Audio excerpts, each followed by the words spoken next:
Hey, so this video is about how to never run out of stuff to say with a woman. Now, I'm not an expert conversationalist. I'm not even the best conversationalist in the world.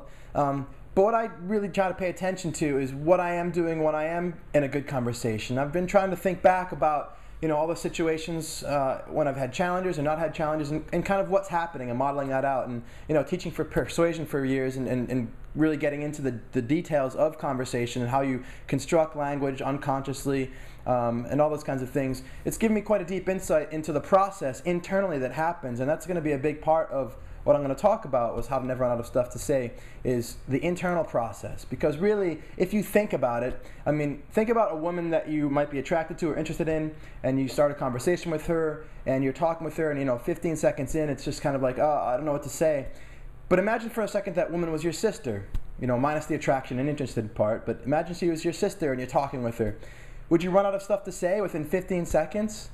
No, of course not, because you have plenty of stuff in your mind to think about, to talk about, and to say, but it's just that something else is going wrong. So what is that? It's analysis paralysis, basically.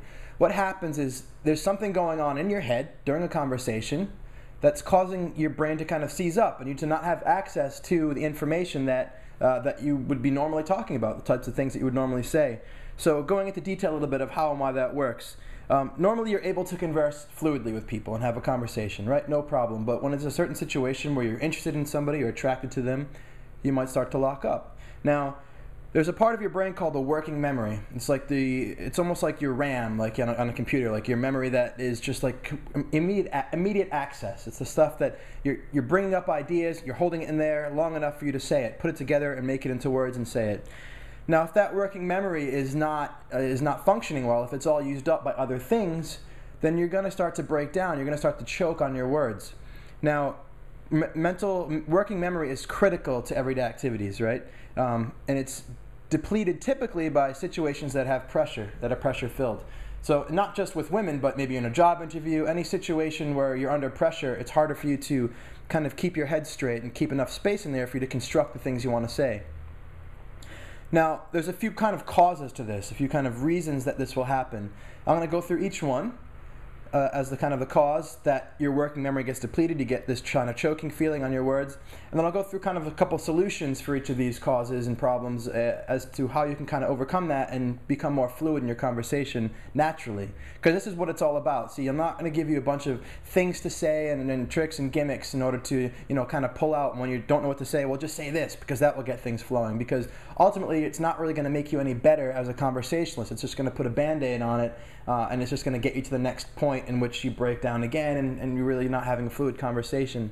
And if this is about dating and about women, it is really important that you can have a good conversation, especially when you first meet a woman, because when you first meet a woman, one of the things she looks for is can he hold a conversation? Can he have a good chat, a good banter? And that's important because that's a signal to her about your kind of confidence, how much you're present, and those are things that are really attractive to a woman. So they're looking for that, especially in the context of intimacy.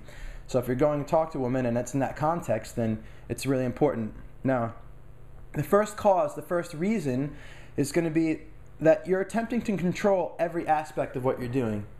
So if you're in a conversation with a woman and you're trying to control how you look, how you stand, how you sound, how you're coming across to her, all of these, if you're trying to control lots of things that are normally automatic and unconscious, then you're going to be using up so much of your conscious brain power to control those things that conscious brain power, that working memory, is going to be filled up with that stuff. Therefore, there's no space left in your working memory, in your mental clipboard, if you will, to construct the conversation, to construct the fluid conversation. So you can't be thinking about all that stuff that's normally unconscious. It's normally unconscious and automatic for a reason, so it needs to stay that way. So what's the solution to not trying to control everything you're doing? Well, you could just try and set your intention that say, I'm not going to control everything I'm doing, but as we'll see in one of the next kind of causes, that's not really going to be the most productive solution. Basically, what you need to do is you just need to be relaxed, right? So, this is kind of the most basic and obvious solution that I'm going to give you in this video, but you just need to be relaxed. You need to get your state in a calm way. When you're relaxed, you're not trying to control lots of things.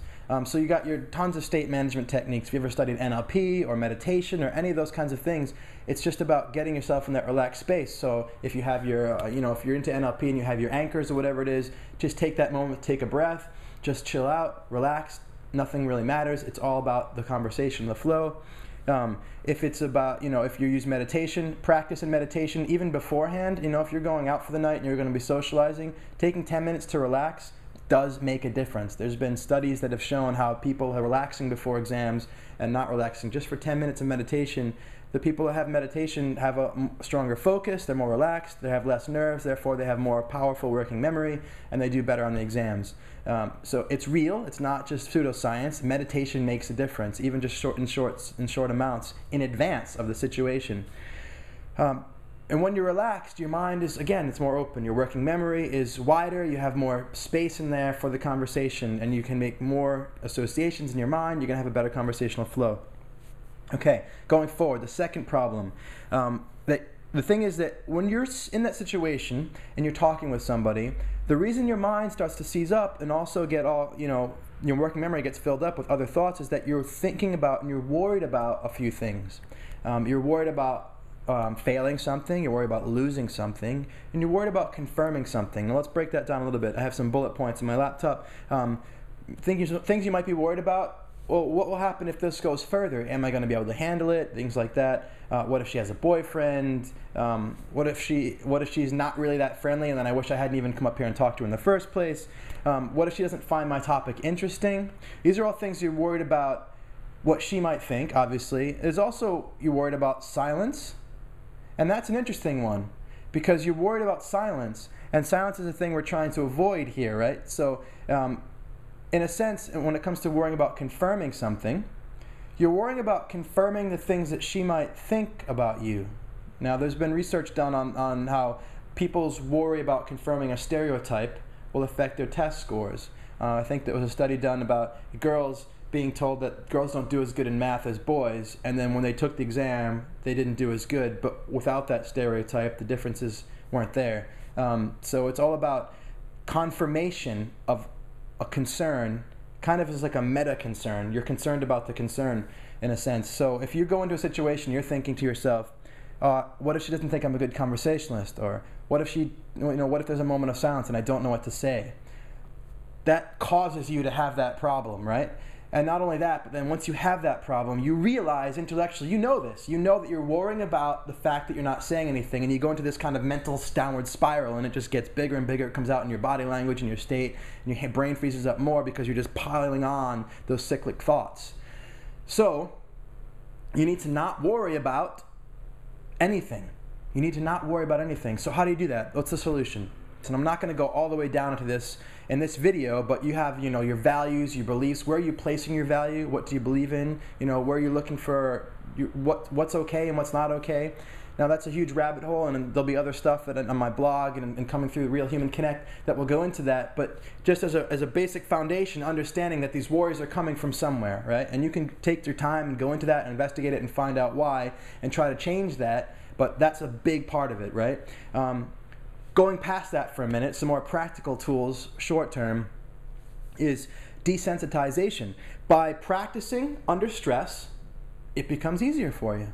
You could go into like your psychology and figure out what are all the reasons, or you could just go and do it over and over and over again, and practicing under stress in that stress state starts to desensitize you to it. Because what happens is you're worried about things, and you worry about them, and they don't happen, hopefully, and they don't happen, and then you become less worried the next time, so you get desensitized. And as that happens more and more, you accumulate new reference experiences of it being okay, and therefore the worries go away, right?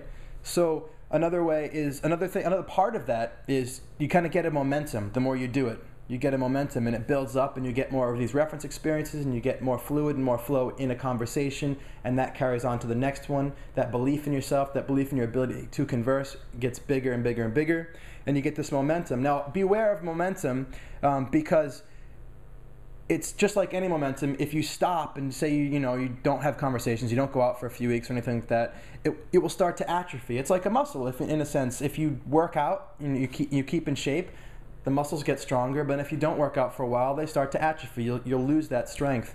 The base concerns, the base beliefs and values, if they're still there, then they will start to bring that kind of worry and stuff back in. So desensitization is effective, but without changing those core values and beliefs and where you're looking for identity, it's still going to come back even if you have momentum if you're not doing stuff for a while.